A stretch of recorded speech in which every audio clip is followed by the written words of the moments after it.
Bengaluru test match के दूसरे दिन श्रीलंका की टीम नजर आई मजबूर और अब भारतीय टीम है इस टेस्ट मैच को जीतने से सिर्फ 9 कदम दूर।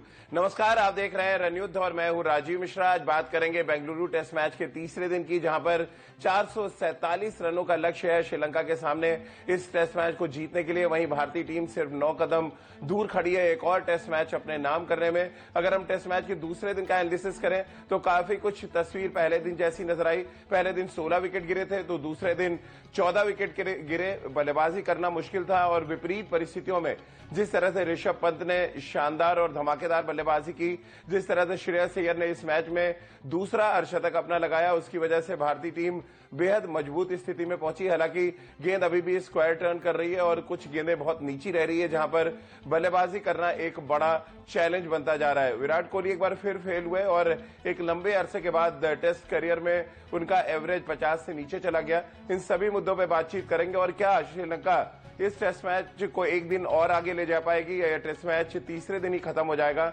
इस पर बातचीत करेंगे अपने क्रिकेट एक्सपर्ट्स के साथ। हमारे साथ सबा करीम है, हमारे साथ राजकुमार शर्मा जी हैं और रितेंद्र सोढी भी हमारे साथ जुड़ेंगे।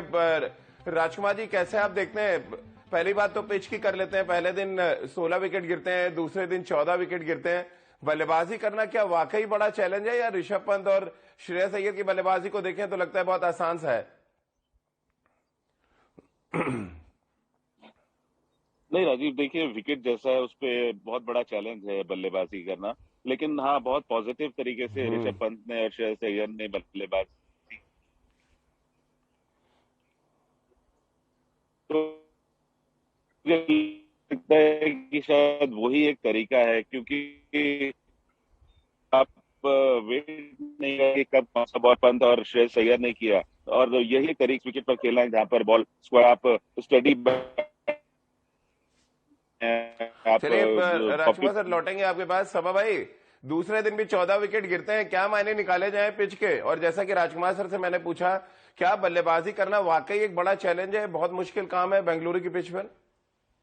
मुश्किल होगा, कठिन है राजीव बल्लेबाजी करना, क्योंकि हम यहाँ पर बॉल टर्न कर रही है, बॉल नीचे बैठ रही है, और जैसा कि राजकुमार ने बताया यहाँ पर सिर्फ एक ही उपाय है रन बनाने के लिए। आपको प्रयास करना पड़ेगा बॉलर्स को अटैक करने के लिए, बॉलर्स को डोमिनेट करने के लिए, और उसके लिए बहुत जरूरी है कि आप में वो पावर हिटिंग एबिलिटीज होनी चाहिए, जो कि ऋषभ पंत और श्रेयस अय्यर ने दिखाया। ऋषभ पंत ने कमाल की बल्लेबाजी की, सबसे कम गेंदों में एक प्रकार का कीर्तिमान उन्होंने स्थापित कर दिया, 50 रन जो बनाए। श्रेयस अय्यर ने फिर से साबित किया कि टर्निंग ट्रैक पे भी आप रन बना सकते हैं अगर आप में वो काबिलियत है सही बॉल को पिक करने की और उस पर वार करने की, जो कि इन दोनों बल्लेबाजों ने किया। और मुझे लगता है कि श्रीलंका की टीम ऐसे भी धाराशायी थी, उनकी जो स्पिनर्स हैं उतने इफेक्टिव है नहीं, जिस लेंथ पे उनको बॉलिंग करना चाहिए वो कर नहीं पा रहे हैं, और इसी वजह से स्थिति इस समय बहुत ज्यादा मजबूत हो गई है भारत की। अब यहाँ से निकलना चलिए नामुमकिन तो है ही, पर कब तक टिकेंगी, सिर्फ यही सवाल उठने वाला है श्रीलंका की तरफ से। क्या रितेंद्र, पिच और परिस्थितियां देखते हुए आपको लग रहा है श्रीलंका इस टेस्ट मैच को चौथे दिन ले जा पाएगी? आपको लग रहा है तीसरे दिन टी के आसपास ये test match Rohit Sharma and company जीत लेंगी? देखिए राजीव, मुझे लगता है अगर लंच तक भी ये टेस्ट मैच चला गया तो बहुत बड़ी बात होगी, क्योंकि हम सब जानते हैं श्रीलंका टीम इस समय धराशायी है, परिस्थितियां विपरीत हैं, विकेट के जो क्रैक्स हैं पिच के वो चीख चीख के बोल रहे हैं। तो नॉर्मल विकेट पे भी इस टीम ने स्ट्रगल किया अगर हम मोहाली टेस्ट मैच की बात करते हैं, लेकिन यहाँ पे तो प्रॉपर इंडियन विकेट है जो डिटीरियोरेट हो रही है, तो स्पिनर्स अपना लोहा मनवाएंगे और यहाँ पे श्रीलंका का चिंता का विषय बहुत है, क्योंकि उनको इंप्रूव करना होगा। भारत के सामने वो टिक नहीं पा रहे हैं, तो बहुत सी बातचीत की जरूरत है, लेकिन श्रेय देना होगा भारत को, श्रेयस अय्यर को, ऋषभ पंत को, जिस तरह उन्होंने बल्लेबाजी की है इस टफ विकेट पे, so they deserve all the credit. बिल्कुल। और रितेंद्र, यहाँ पर ऋषभ पंत की बल्लेबाजी के बारे में आप क्या कहेंगे? 40 साल पुराना रिकॉर्ड तोड़ा उन्होंने, कपिल पाजी का सबसे तेज टेस्ट क्रिकेट में अर्धशतक लगाया उन्होंने, और ये दिखाया कि अटैक अगर आप करते हैं तो कोई भी जो कंडीशन है, किसी भी तरह की पिच है, वहां पर आप गेंदबाज को बैकफुट पर ढकेल सकते हैं। जी हाँ, बिल्कुल राजीव। देखिए, सबसे पहले तो द ग्रेट कपिल देव का रिकॉर्ड तोड़ना अपने आप में बहुत बड़ी बात है। और ऋषभ पंत को मुबारकबाद, जिस तरह वो बल्लेबाजी करते हैं, और ऐसी बल्लेबाजी ऐसी विकेट पे करना कतई आसान नहीं था। But Rishabh Pant has done it, I think, day in and day out. तो जी हाँ, अगर आप ऐसी पारी खेलते हैं तो आप ऑपोजिशन को कहीं ना कहीं गेम से बाहर धकेल सकते हैं, और ऐसा ही हुआ है। I think special knocks from Shreyas Iyer and Rishabh Pant दोनों इनिंग्स में। यहाँ पे अब ये हाल है, श्रीलंका बिल्कुल हार के दरवाजे पे खड़ा है। बिल्कुल। और सभा भाई, ऐसा लग रहा था कि आईपीएल का ट्रेलर हम देख रहे हैं, जिस तरह से श्रेयस अय्यर और ऋषभ पंत ने बल्लेबाजी की टेस्ट मैच के दूसरे दिन। हाँ, मुझे लगता है कि ये जो मॉडर्न जनरेशन के जो क्रिकेटर्स हैं, वो जितनी भी कोशिश कर ले, वो T20 का जो खुमार है वो निकलता नहीं है। वो टेस्ट मैच में भी देखने को मिलता है, जो कि अच्छी बात है। इस प्रकार के विकेटों पर आपको वो एबिलिटीज चाहिए जहां पर आप आसानी से फेंस को क्लियर कर सकते हैं। ऋषभ पंत ने भी यही किया और श्रेयस अय्यर ने भी यही किया।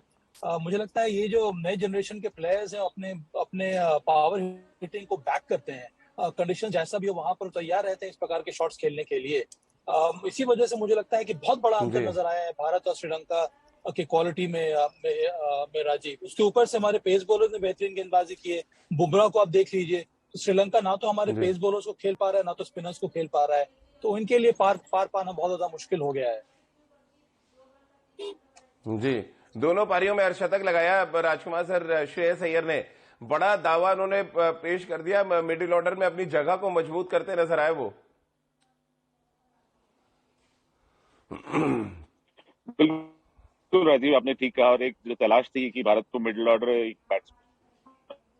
एबिलिटी, तो मुझे लग रहा है कि श्रेयस अय्यर ने दोनों इनिंग में जो पारी खेली है, तो अब लगता है कि शायद वो जगह उन्होंने अपने नाम कर ली है। और ये एक अच्छा साइन है, क्योंकि वो हर फॉर्मेट में खेल सकते हैं और एक अच्छे प्लेयर हैं जिसके पास अच्छी अच्छा टेम्परामेंट है। जी, चलिए वापस आएंगे, भारतीय गेंदबाजों पे भी बातचीत करेंगे, लेकिन उससे पहले जसप्रीत बुमराह ने क्या कुछ कहा इस मैच के बारे में, आइए वो सुन लेते हैं। क्योंकि पहली पारी में उन्होंने 5 विकेट लिए और दूसरी पारी में आते ही उन्होंने श्रीलंका के ओपनर्स को चलता किया, यानी कि जो पहला विकेट गिरा वो बुमराह के खाते में गया और कुल मिलाकर 6 विकेट वो अब तक इस ट्रैक पे ले चुके हैं। एक तरफ पिंक बॉल जहां श्रीलंकाई स्पिनर्स की मदद कर रही है, वहीं पिंक बॉल से दहशत पैदा कर रहे हैं जसप्रीत बुमराह। क्या इस टेस्ट मैच में दूसरी पारी में भी 5 विकेट ले पाएंगे, जिस तरह का बाउंस उनको मिल रहा है? अपनी गेंदबाजी के बारे में और टीम प्लानिंग के बारे में क्या कुछ कहा टीम इंडिया के वाइस कैप्टन ने, आइए वो सुन लेते हैं। दूसरी पारी में जो एकमात्र विकेट अभी तक गिरा है वो जसप्रीत बुमराह के खाते में गया है, और ऐसा लग रहा है रितेंद्र दहशत सी पैदा कर दी है शमी और बुमराह ने, खास तौर से अपनी बाउंस से और सटीक लाइन लेंथ से। और पिंक बॉल वैसे भी थोड़ा स्किड ज्यादा करता है। ऐसा लग रहा है श्रीलंका बल्लेबाज बिल्कुल तैयार नहीं थे, वो टर्निंग ट्रैक के लिए जहन में थे उनका, और सारा काम जो है वो जसप्रीत बुमराह अपनी बाउंस के जरिए कर गए। जी हाँ राजीव, देखिए, ये मैच साउथ अफ्रीका ऑस्ट्रेलिया की विकेट्स पे नहीं है, जहां पे फास्ट बॉलर्स अपनी तूती बुलवाते हैं। ये मैच है इंडियन कंडीशंस में, जहां पे spinners are suppose to do well, they are suppose to take all the wickets. लेकिन बुमराह और शमी जिस तरह बॉलिंग कर रहे हैं, और जैसे अभी बुमराह ने बताया कि जब विकेट में ज्यादा दम नहीं होता है तो हम डिफरेंट एंगल्स इस्तेमाल करते हैं, अपने स्किल्स का इस्तेमाल करते हैं, और यही महारत जो बुमराह में है बहुत खास है राजीव। कोई विकेट हो, south Africa, Australia, India, placid tracks, fast tracks, लेकिन बुमराह अपना लोहा मनवाते हैं। ये खास बॉलर है, स्पेशल बॉलर है। तो जी हाँ, 5 विकेट तो ले चुके हैं। तो आज भी मुझे ऐसा लग रहा है श्रीलंका सोच रही होगी कि स्पिनर से कैसे बचना है, लेकिन बुमराह कमाल ढाएंगे। सवा भाई, कैसे आप एनालिसिस करेंगे पहली पारी में जिस तरह से भारतीय 23 गेंदबाजों का दबदबा रहा? क्या दूसरी पारी जो श्रीलंका की चल रही है, यानी टेस्ट मैच के तीसरे दिन भी जसप्रीत बुमराह आपको लग रहा है उतने ही इफेक्टिव होंगे, या आपको लग रहा है अक्षर पटेल, जडेजा और अश्विन मैच में भारतीय टीम के लिए एक बड़ा रोल प्ले करने वाले हैं अगर तीसरे दिन मैच को खत्म करना है? अब तो हालत कुछ ऐसे ही हो गई है राजीव कि जिसके पास बॉल दी जाएगी वही खतरा बनकर उभर सकता है श्रीलंका के लिए। बुमराह ने शानदार गेंदबाजी की है। पिंक बॉल का फायदा यही होता है कि आपको मूवमेंट मिलता है, स्विंग मिलती है। और देखिए, बुमराह की खासियत तो यही है, जिस तरह से उन्होंने अपने प्रेस कॉन्फ्रेंस में भी बात की, क्लैरिटी है। उन्होंने कहा कि जब बॉल स्विंग हो रही है तो बॉल को ऊपर करना है, जैसे ही स्विंग खत्म हो जाती है तो आपको लेंथ को छोटा करना है। तो इस क्लैरिटी के साथ अगर आप गेंदबाजी करेंगे तो फिर सक्सेस जरूर आपको सामने मिलेगी, और यही हुआ है बुमराह के साथ। तो मुझे लगता है कि जब तक अगर नई बॉल खेल लेते हैं श्रीलंका के प्लेयर्स, तब वो तीनों स्पिनर्स इंक्लूडिंग अक्षर पटेल इफेक्टिव हो सकते हैं। तो ज्यादा देर तक टिकना बड़ा मुश्किल होगा श्रीलंका के लिए। मुझे भी लग रहा है कि लंच तक भी अगर श्रीलंका खेल पाता है तो उनके लिए बहुत बड़ा अचीवमेंट होगा। रितेंद्र, आप किस तरह से, अगर हम पिच की बात करें, पिच इन दिनों बड़ा सुर्खियों में है, वो चाहे पाकिस्तान में जिस तरह से टेस्ट मैच ड्रॉ हुआ उसकी बात कर लें, अब यहाँ पर लगभग दो दिन में ही लग रहा है टेस्ट मैच का रिजल्ट आ जाएगा, हालांकि तीसरे दिन मैच अब चला गया है। कैसे आप एसेस करते हैं पिच को, और क्या कुछ आपका सजेशन होगा श्रीलंकाई बल्लेबाजों के लिए? देखिए राजीव, विकेट यहाँ पे पिच मुश्किल तो है, लेकिन हम सब बात कर रहे हैं ये अनप्लेबल विकेट नहीं है। भारतीय बल्लेबाज भी यहाँ पे बल्लेबाजी कर रहे हैं, तो आपको एक क्लास का जो डिफरेंस है वो नजर आता है, सटीकता का डिफरेंस नजर आता है।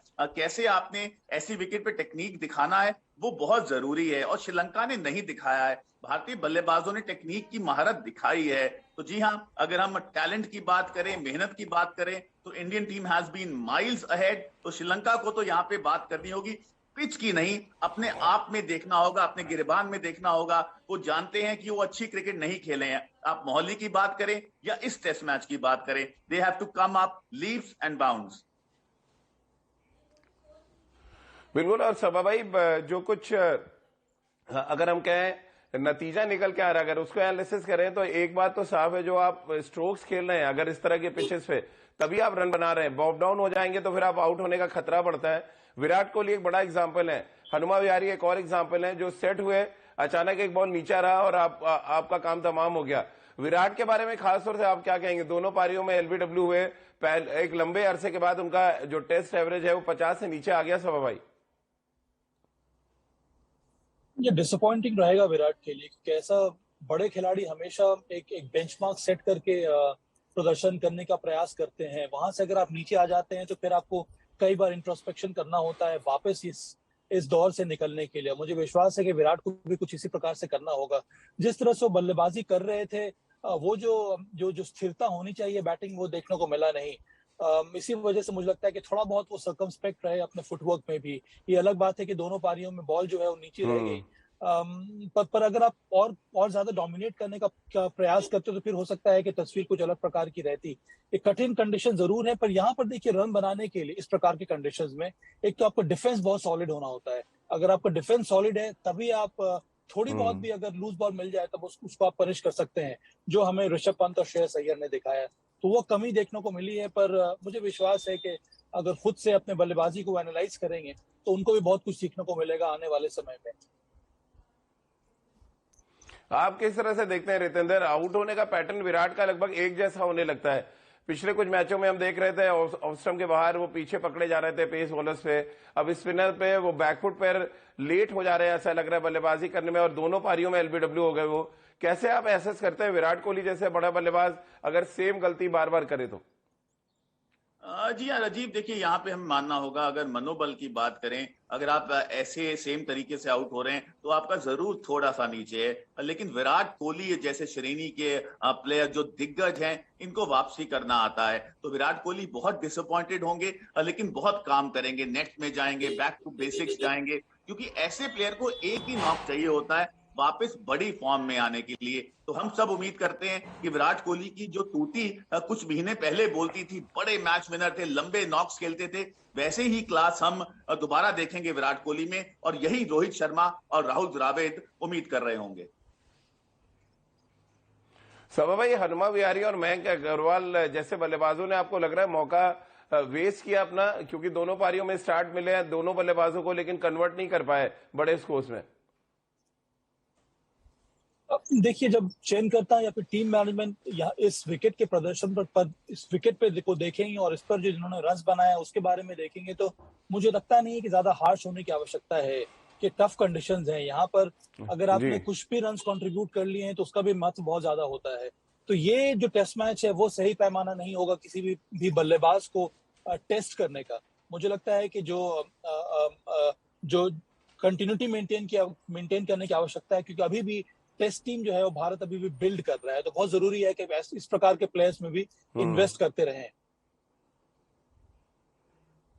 रितेंद्र, क्या गेंदबाजों का टेस्ट मैच कहा जाएगा? 2 दिनों में 30 विकेट गिर चुके हैं और अगला 9 विकेट, अब इंतजार हम कर रहे हैं कि और अगले 9 विकेट गिरे और मैच ही खत्म हो पूरी तरह से। जी हाँ रजीव, बिल्कुल। देखिए, ये सीरीज तो गेंदबाजों की आपको बहुत तारीफ करनी होगी। मैं मानता हूं कंडीशंस बहुत हेल्पफुल हैं बॉलर्स के लिए, लेकिन ऐसी विकेट्स पे भी बॉलिंग करने के लिए आपको आर्ट चाहिए, सही पिचिंग चाहिए, और वो भारतीय टीम ने दिखाया है। और heart goes out for Bumrah, Shami, जिस तरह उन्होंने ऐसी विकेट्स पे जहां पे स्पिनर फ्रेंडली विकेट्स हैं अपनी स्किल दिखाई है। और ये सीरीज याद की जाएगी श्रीलंकन टीम की गलतियों के कारण। आई थिंक इस टीम को बहुत इंप्रूवमेंट की जरूरत है, नहीं तो भारत जैसी बड़ी टीम का टक्कर जब भी ये करेंगे इनको ऐसी ही मुश्किलात होगी। तो चलिए, मैच जीतना जहां बेहद आसान नजर आ रहा है, सभा भाई चलते चलते मैन ऑफ द मैच चुनना शायद बहुत कठिन होगा। श्रेयस अय्यर 2 पारियों में अर्धशतक, इसके अलावा ऋषभ पंत ने 2 पारियों में ताबड़तोड़ बल्लेबाजी की, और जिस तरह की गेंदबाजी जसप्रीत बुमराह कर रहे हैं, कौन लग रहा है आपको मैन ऑफ द मैच का खिताब ले जाएगा? नो ब्रेनर है ये राजीव, श्रेयस अय्यर। इस प्रकार के टफ बैटिंग कंडीशंस में जिस खिलाड़ी ने 2 पारियों में शतक लगाया हो और एक तरह से मैच विनिंग कंट्रीब्यूशन रहा है, उसी को ये अवार्ड मिलना चाहिए। तो मेरी राय में तो फिर श्रेयस अय्यर के अलावा और कोई खिलाड़ी सामने नहीं आ रहा है। जी चलिए, बहुत बहुत शुक्रिया सभा भाई आपका, रितेंद्र आपका हमारे साथ जुड़ने के लिए, और राजकुमार सर आपका भी बहुत बहुत शुक्रिया हमारे साथ जुड़ने के लिए। तो सिर्फ 9 कदम दूर है भारतीय टीम, न सिर्फ ये टेस्ट मैच जीतने के लिए बल्कि श्रीलंका के खिलाफ क्लीन स्वीप भी करेंगे, और टेस्ट चैंपियनशिप की पॉइंट्स टेबल पे भी थोड़ा ऊपर की तरफ वो सरकते नजर आएंगे, क्योंकि जीत बेहद जरूरी है और हर एक मैच जीतना भारतीय टीम के लिए इस टेस्ट चैंपियनशिप में एक बड़ा चैलेंज है। क्योंकि जिस तरह से दक्षिण अफ्रीका में हमारे थे, पॉइंट्स काफी नीचे जा चुके हैं भारतीय टीम के, और ऐसे में एक बड़ी जीत भारतीय टीम को वापस टेस्ट चैंपियनशिप की दौड़ में ले आएगी। तो चलिए, हमारी इस खास पेशकश में फिलहाल इतना ही।